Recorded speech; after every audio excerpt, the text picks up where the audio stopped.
Ya. ¿Qué tal? Ante todo, muy buenas noches. Estamos en compañía de la señorita Adriana Josefina Tudela Gutiérrez, candidata número 5 por el partido de Avanza País, del economista Hernández Soto. El día de hoy voy a hablar sobre sus propuestas en general. El formato va a ser, Adriana, como te expliqué, vas a tener 1 minuto y medio a dos por cada tema, por ejemplo, economía, manejo de pandemia, reformas políticas, que es tu especialidad, creo, tu fuerte y tu motivo central de tu campaña, Ajá. para que los jóvenes, claro, para que los jóvenes puedan saber sobre tus propuestas y animarse a darte el voto, ¿no? Eh, para también cerrar esta primera parte, cabe resaltar que Adriana Tulá ha sido ex asesora del Congreso. Eh, es una persona de centro derecha, por así decirlo, y tiene pensamiento de libre mercado y que apoya a los microempresarios para que puedan formalizarse y lograr un Perú exitoso. Ariana, como primera pregunta o primera síntesis, ¿qué reformas, no, en la parte económica, cuál sería tu propuesta por Avanza País o de tu parte? Bueno, creo que acá tengo que distinguir entre lo que es el plan económico de Avanza País, el plan de gobierno que está planteado por Hernando de Soto, que lo que busca es reactivar la economía rápidamente, de manera orgánica, sin necesidad de endeudarnos, sin necesidad de expropiar, sin necesidad de controlar precios, sino simplemente dándole al sector informal las herramientas que ellos necesitan para poder acceder a más capital, generar más oportunidades, poder invertir en sus negocios, asociarse, integrar nuevas cadenas de valor y generar más empleo para todos, de lo que es mi propuesta, la cual estoy llevando yo al Congreso de la República. El plan de gobierno de Avanza País tiene una serie de medidas que buscan reactivar la economía rápidamente en los primeros 6 meses a un año de gobierno. Y yo personalmente estoy llevando al Congreso de la República una propuesta que se llama el 2x1 regulatorio, que lo que busca es resolver el problema que tenemos en el país de la altísima carga regulatoria que tenemos. Tenemos un país hiperregulado, en el cual hay más de 500.000 de normas vigentes, hay más de 30.000 leyes vigentes, día a día el peruano publica entre 30 y 40 normas, y al año también en promedio se emiten 28.000 normas. Y esto y representa un problema no solamente para los ciudadanos a la hora de querer sacar adelante cualquier tipo de emprendimiento o proyecto propio, sino que representa también un problema para el propio Estado, porque el propio Estado, al tener esta infinidad de regulaciones por cumplir a la hora de tomar decisiones, no es capaz de tomar las decisiones de manera rápida, simple y transparente cuando lo tiene que hacer. Entonces, el 2x1 regulatorio lo que busca es que por cada nueva ley, norma o regulación que se emita desde el Estado, el propio Estado se ve en la obligación de hacer un trabajo de evaluación del impacto de las normas que ya estén vigentes, con la finalidad de pasar al retiro, por decirlo de alguna manera, o derogar dos normas que no estén teniendo el efecto deseado.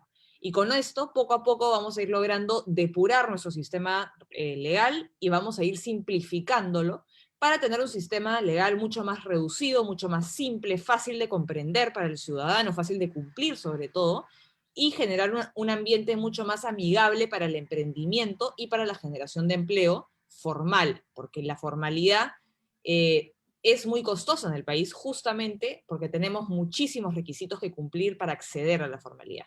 Entonces, esta medida busca resolver el problema de la informalidad y al mismo tiempo facilitar el emprendimiento ciudadano. Bueno, ya dicho sea de paso, aclaraste el punto, ¿no? Porque muchos jóvenes preguntaban en las redes eso del 2 por uno y has explicado de que por cada ley que tú hagas se van a ir en dos que consideras que sean innecesarias o en que entorpecen la libertad de la persona, ¿no? En todo caso, ¿no? Sea cual sea la manera económica, ¿no? Entre otras. Bueno, Exactamente. sobre el segundo punto, que es claro, así una pregunta bien concreta. En este último año que ha pasado, ¿no? Ha habido un tema muy controversial sobre el cambio de constitución o reforma constitucional. ¿Cuál es tu punto de vista y cuál crees que sería el mejor camino para el Perú poder seguir, ¿no? Bajo la óptica de que hay que buscar de que no hay que hacer cambios tan bruscos para que los cambios bruscos por lo general suelen traer cosas no tan buenas, incluso la economía puede quebrar. ¿Cuál sería tu punto de vista, Adriana? Sí, bueno, es cierto lo que tú dices, ¿no? Cambiar la constitución lo que implica en el fondo es cambiar por completo las reglas básicas del juego, las reglas básicas que determinan cómo vamos a funcionar políticamente como país. Y en ese sentido, hacer un cambio constitucional no es una materia que debamos tomarnos a la ligera. Generar un cambio constitucional va a generar un nivel de incertidumbre altísimo y va a tomar por lo menos 2 años recuperarnos de eso. Entonces, yo estoy en contra de un cambio total de la Constitución, primero por ese motivo, que es un motivo, digamos, circunstancial, de contexto. Yo creo que ingresar a un proceso constituyente en el momento que estamos atravesando va a ser dispararnos a los pies y realmente nos va a ser imposible la tarea de recuperar nuestro país y de recuperarnos económicamente. Luego yo tengo otra crítica, que es una crítica de forma, ¿no? Que es que la idea de convocar una asamblea constituyente no llega a encajar al 100% en nuestro actual marco constitucional. Y hay que recordar que para cambiar la constitución, ya sea total o parcialmente, tenemos que seguir las formas prescritas en la constitución actual. No podemos saltarnos la garrocha y cambiar la constitución de cualquier manera, sino que tenemos que hacerlo de acuerdo a las maneras que están contempladas en la misma constitución. Y esta idea de convocar una asamblea constituyente no está contemplada en la Constitución. La Constitución no se pone en ese escenario. La Constitución señala que el cambio total o parcial de la Constitución tiene que ser realizado por el Congreso de la República. El Congreso de la República es el único ente, la única institución que puede reformar la Constitución total o parcialmente, y luego de haber realizado una reforma, es decir, luego de tener una reforma concreta, escrita en un papel blanco y negro, es que esta reforma se tiene que someter a referéndum. Entonces, esta idea de simplemente consultar a la ciudadanía en una elección si es que quieren cambio o no quieren cambio, con la finalidad de convocar a una asamblea constituyente, sin que exista de por medio una reforma concreta o un nuevo texto constitucional que va a ser sometido a referéndum, es un escenario que no está contemplado en nuestro marco constitucional y por lo tanto yo considero que no deberíamos ir por esa vía, porque además de no ser contemplado en el marco constitucional, ya tenemos un Congreso de la República que tiene la total facultad de reformar la Constitución. Entonces, convocar una asamblea no solo no encaja en nuestro marco constitucional, sino que implica bypassear al Congreso de la República, implica duplicar las funciones del Congreso de la República, y eso es algo que nosotros no debemos permitir. Claro, porque como tú bien lo dices, el cambio de constitución no es que ya se convoca y a los 3 días ya están las normas listas, no, claro, va a demorar. Y número dos, va a generar una incertidumbre porque no sabemos qué tipo económico y todo, y entonces Exactamente. va a traer todo a desequilibrar. Exactamente. Y además de esas dos críticas, la más importante es que yo hago una defensa de fondo de nuestra Constitución. Yo creo que tenemos una buena Constitución, tenemos una Constitución que ha sentado las bases para que el país logre desarrollarse económicamente como nunca antes lo había hecho en nuestra historia. Y es gracias a ese desarrollo económico y gracias al modelo de libertad económica que hemos logrado sacar a millones de peruanos de la pobreza y que hemos logrado realmente avanzar como nunca antes lo habíamos hecho. Y en ese sentido yo considero que debemos conservar lo que funciona, lo que sabemos que ha tenido resultados positivos. No podemos hacer un borrón y cuenta nueva y tirar al tacho 30 años de progreso, sino que lo que tenemos que hacer es mejorar las cosas que no están funcionando tan bien. En ese sentido, yo creo que debemos ahondar en la libertad económica. Lo que hemos tenido durante los últimos años es un sistema de libertad económica bastante moderado. No ha sido un modelo, digamos, neoliberal, como le gusta decir a la izquierda, ni ha sido un modelo en el cual es la ley de la selva, ni el capitalismo salvaje. Eso no es así. Tenemos una constitución que permite la existencia Los de países, los empresas países más públicas liberales, como Sara. ¿Mm? los países más liberales han sido los países nórdicos, ¿no? Finlandia, Dinamarca, ¿no? Que es un nivel de capitalismo tremendo. La libertad económica es muy grande. Exactamente, nosotros no tenemos esos niveles de libertad económica, no tenemos ni de cerca los niveles de libertad económica que existen en países nórdicos, que existen en Estados Unidos, que existen en Europa, y en ese sentido creo que hay que reformar la Constitución, hay que ahondar en las libertades, combatir el mercantilismo, que es un mal que nos ha quejado durante muchísimos años, y hay que hacer las reformas políticas necesarias para poder restablecer el equilibrio de poderes que lamentablemente se ha visto alterado durante los últimos años.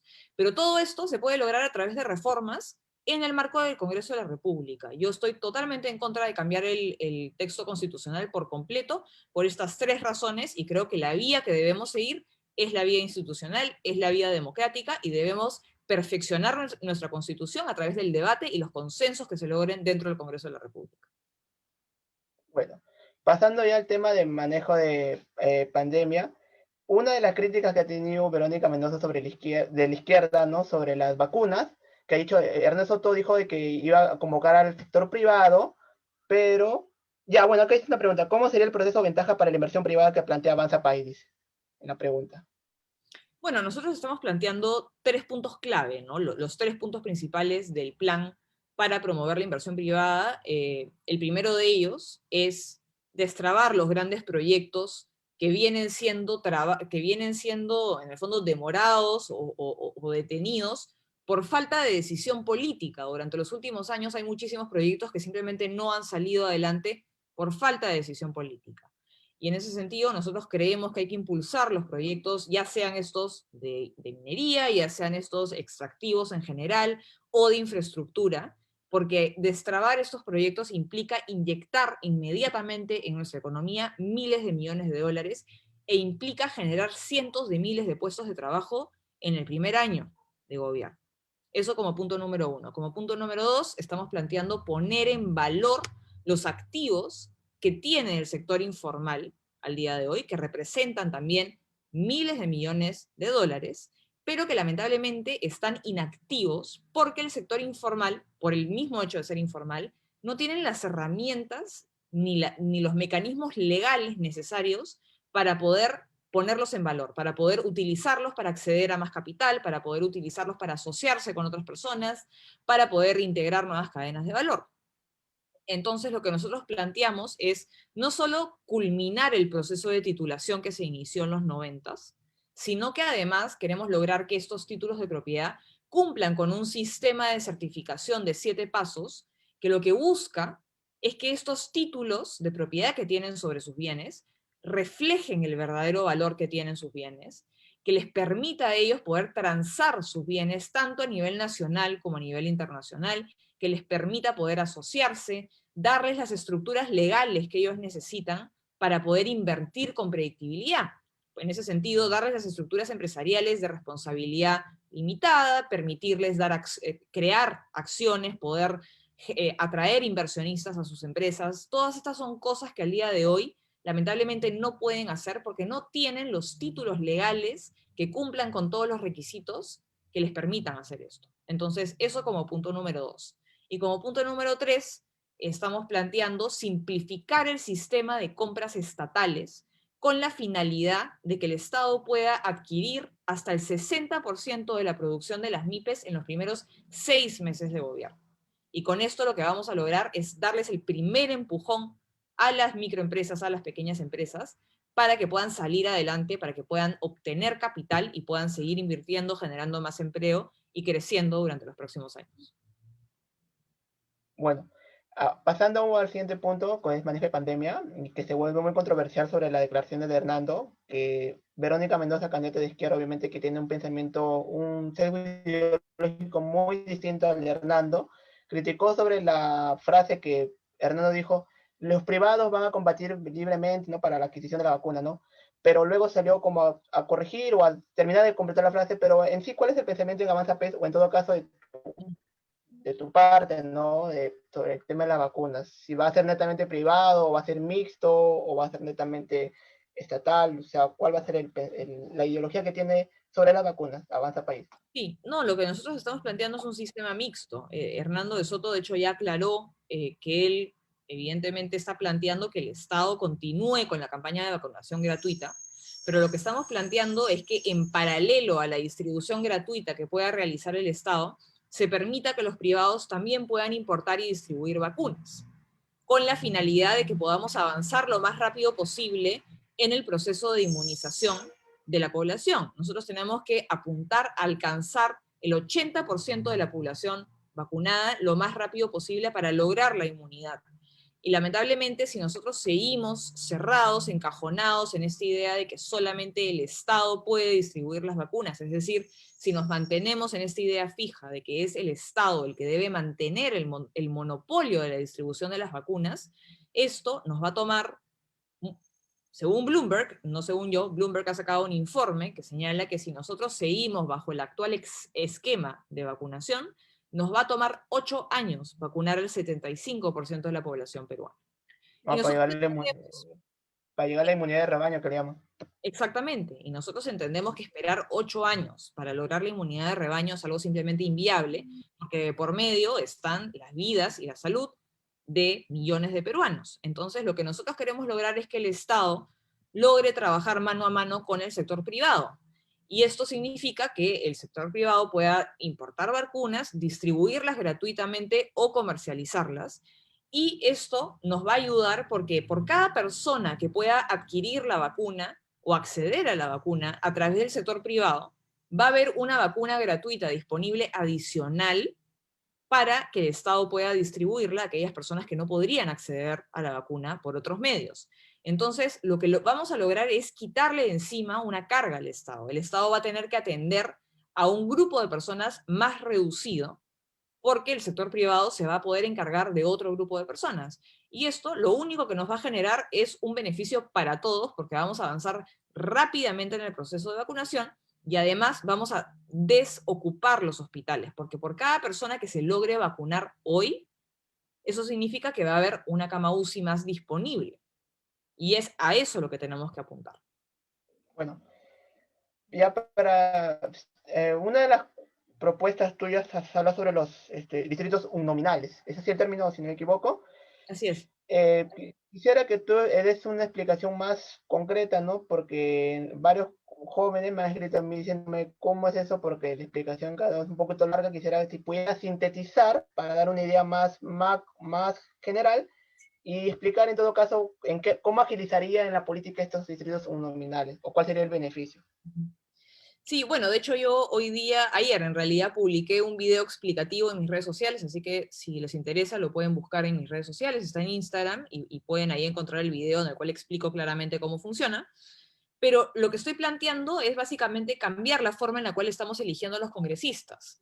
Yo creo que el sistema de listas parlamentarias y el sistema de representación proporcional que tenemos hoy, lo que genera es que la relación de representación entre congresistas y ciudadanos quede diluida. Porque, por ejemplo, hablemos de Lima, ¿no? Que es el distrito el distrito electoral por el cual yo postulo. En Lima somos un distrito electoral, una circunscripción en la que hay más de 7 millones de electores. Y estos 7 millones de electores tienen que elegir de entre más de 700 candidatos, porque si nosotros sumamos las listas parlamentarias que presenta cada partido con candidatos por Lima, suman en total alrededor de 700 candidatos.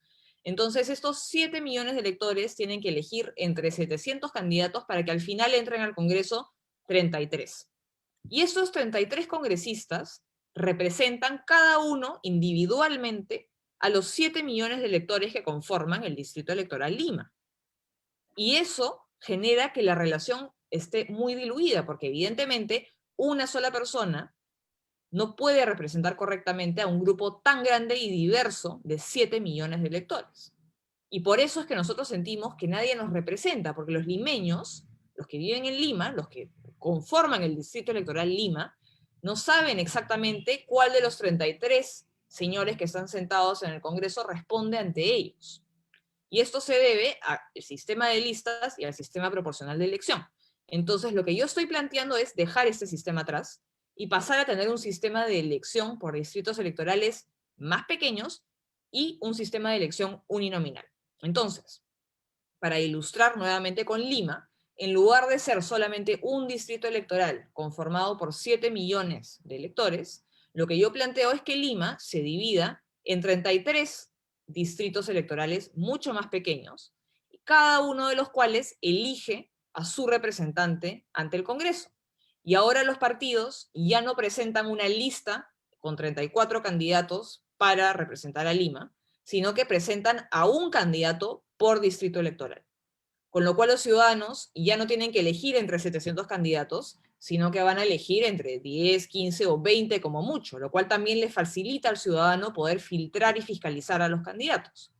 Y además, al tener solamente un representante por distrito electoral, generamos una relación de representación directa y cercana Le damos al ciudadano a una persona claramente identificable que responde ante ellos. Una persona a la cual pueden recurrir en caso necesiten ayuda, una persona a la cual le pueden exigir rendición de cuentas, una persona claramente identificable a la cual pueden hacer responsable por las decisiones que tomen dentro del Congreso de la República. Cosa que no sucede al día de hoy. Entonces, yo considero que este sistema de elección crea una relación cercana y directa de representación que va a fortalecer nuestra democracia y va a fortalecer la institucionalidad del Congreso de la República, que lamentablemente ha venido siendo tan dañada durante los últimos años.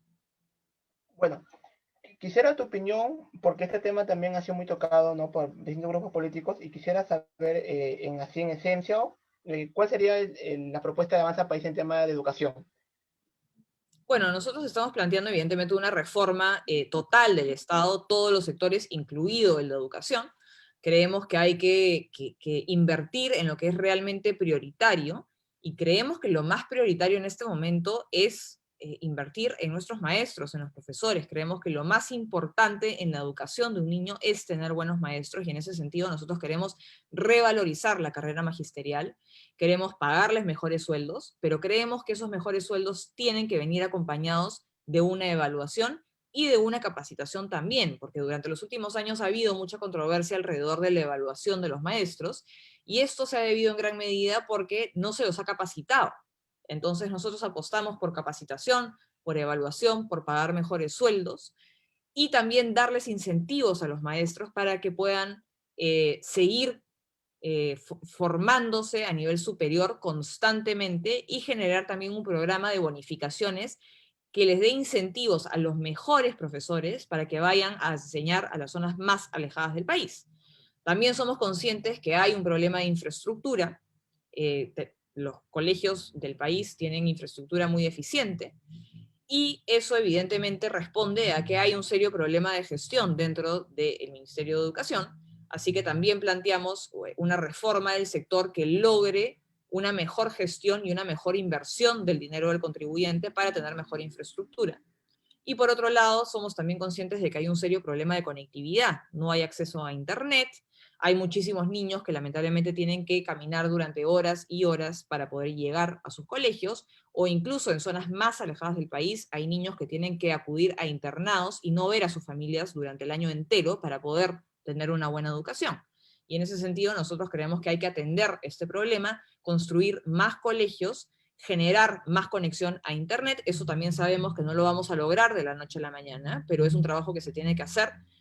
Y respecto al problema de la educación en el marco, en el contexto, ¿no?, de la pandemia, creemos que lo que podemos repotenciar rápidamente es la red móvil de Internet, sobre todo enfocado a los sectores rurales, donde lamentablemente el acceso a Internet es casi nulo. Y en ese sentido, hay que atender a ese sector que está excluido, olvidado, porque ya van a ser 2 años de escolaridad casi perdidos, no son recuperables así como así, no son fácilmente recuperables, y tenemos también que repotenciar el currículo escolar con la finalidad de poder recuperar el tiempo perdido y no permitir que los escolares que están, sobre todo los que están iniciando su educación y los que están por terminarla, digamos, queden en desventaja y no puedan culminar o continuar con sus estudios superiores. Bien, Adriana, en estos días recibió varios temas en concreto, pero te voy a dar temas en concreto que son muy polémicos, y quisiera que tú me digas si estás a favor o en contra. Ideología de género. Bueno, yo creo que más allá del nombre que uno le dé, ¿no? Porque creo que se ha hablado mucho sobre enfoque o ideología. Yo creo que esa discusión la verdad es que no llega a ningún puerto, pero creo que lo que ha habido durante los últimos años es un enfrentamiento entre dos sectores extremos, opuestos, ¿no? Por un lado, hay quienes creen que el género es una construcción social y que no importa el sexo biológico con el cual uno nace. Y por otro lado han habido otro Contradice la grupo. ciencia. ¿Perdón? Contradice la ciencia. Porque dice que el género no determina la biología, sino cómo tú te percibes. Exacto. Algo así, ¿no? Exacto. Y por otro Sí. lado, también hay posturas bastante extremas que dicen que lo único que importa es el sexo biológico y que el género no existe, lo cual tampoco es del todo correcto. Entonces, yo creo que lo que tenemos que lograr es un diálogo, un consenso, un acercamiento entre ambos extremos para poder lograr una educación en igualdad de derechos, una educación en valores, con respeto hacia el prójimo, pero que incluya a los padres de familia en esta educación, porque el Estado no puede imponer temas en los currículos pasando por encima de la voluntad de los padres. Los padres de familia tienen un derecho constitucional a participar de la educación de sus hijos. Y en ese sentido yo creo que podemos lograr perfectamente un punto medio. Yo creo que evidentemente el género es una realidad, es la expresión social que tiene, digamos, el rol social que cumple cada uno de los sexos en determinadas sociedades, en determinadas culturas. Ignorar eso tampoco, digamos, es viable, y creo que tenemos que encontrar un enfoque lo más objetivo y consensuado posible para poder avanzar en una educación que sí inculque los valores necesarios para tener igualdad de oportunidades y igualdad de derechos entre hombres y mujeres, ¿no? Bueno, ya para cerrar, porque tú me dijiste que tenías media hora y ya estamos ya en lo último, ¿no? Y tienes una entrevista, y a mí me gusta respetar los tiempos. Ya, para cerrar, te voy a dar nombre de políticos y quiero que me des lo primero que se venga a la cabeza. Preguntas ping-pong, que le llaman. El ping-pong. Ajá, ping-pong. Hernández Soto, Economía popular. Julio Moradito Guzmán, Tibio. Martín Vizcarra, Delincuente. bueno, Verónica Mendoza, Pasado. Velazquista por ahí, bueno, pero bueno, ya. ¿Cómo se llama? Rafael López Aliaga, el tío Porky. Mercantilismo. Un keynesiano, pero él dice que no lo es. Pero bueno, Pero un poquito sí lo es. sí, a veces le cuesta creerlo, pero bueno, ya. Ya, y por último, Alejandro Cabero. Alejandro Cabero, mi partner Sí, de lista. claro. Mi partner de lista. Listo. Bueno, Adriana, esto es todo. Solamente un minuto para que des tu mensaje a todos los jóvenes que estén indecisos hoy día y puedan dar el voto y tú llegar al Congreso. Muchísimas gracias. Bueno, solamente quería agradecer a todas las personas que están hoy día conectadas, escuchándome. Quería decirles que esta elección es una elección muy importante. Nosotros hemos llegado a una encrucijada, en realidad, en la cual estamos decidiendo entre si nos vamos a parar de esta crisis y vamos a seguir por la vía del crecimiento y del desarrollo, o si es que vamos a seguir hundiéndonos en la demagogia y en el populismo que ya estamos observando durante este último año. Y en ese sentido, esta elección es importante, nos estamos jugando nuestro futuro, y creo que sobre todo la elección del Congreso es particularmente importante, y en ese sentido yo estoy postulando porque busco defender principios e ideas bastante claros. Yo no creo en el cambio de constitución, yo creo que tenemos que apostar por un sistema de libre mercado, ahondar en la libertad de competencia, combatir el mercantilismo, sobre todo limitar el poder que tiene el Estado, porque si nosotros tenemos un Estado con poder desbordado, con poder ilimitado, no hay ninguna garantía de que nuestros derechos y nuestras libertades ciudadanas se vean limitadas. Nosotros tenemos que luchar por el derecho que tenemos a elegir, a tomar nuestras propias decisiones sin que el Estado nos las esté imponiendo. Y eso es lo que yo busco defender desde el Congreso, y si ustedes coinciden con esas ideas, yo les pediría que voten por mí. Pero si eso no es así, igual me gustaría hacerles un llamado a que sean muy exigentes con los candidatos de su elección. Yo creo que hay que ser muy cuidadosos y hay que exigir mucha transparencia y claridad de los candidatos respecto a lo que piensan, a cuáles son sus principios políticos, cuáles son sus propuestas. Y sobre todo creo que es muy importante en esta elección, luego de haber visto el Congreso que tenemos, votar por personas en particular. Hay que hacer uso de nuestro voto preferencial y hay que ser muy exigentes con los candidatos que elijamos. Así que ese Sí, sería mi mensaje final. para Y cerrar, para cerrar la idea, muchos los jóvenes votan y cuando las cosas no les salen como ellos quieren, dicen, no me representa, pero si tú mismo lo pusiste al poder, ¿de qué te quejas? Yo siempre le digo así. Y bueno, para cerrar, ella es Adriana Tudela, número 5 de Avanza País, el trencito, marquen por ella, por el cambio, porque va a liberar la economía, no va a estatizar, no va a volver Venezuela, ni Cuba, ni esos países que han fracasado terriblemente. Y bueno, muchas gracias Adriana por el tiempo y vaya a tu entrevista, que yo respeto los tiempos y cuídese y que yo me bendiga. Suerte el día domingo. Mauro, Estamos en cuídate. comunicación. Muchísimas gracias. Chao.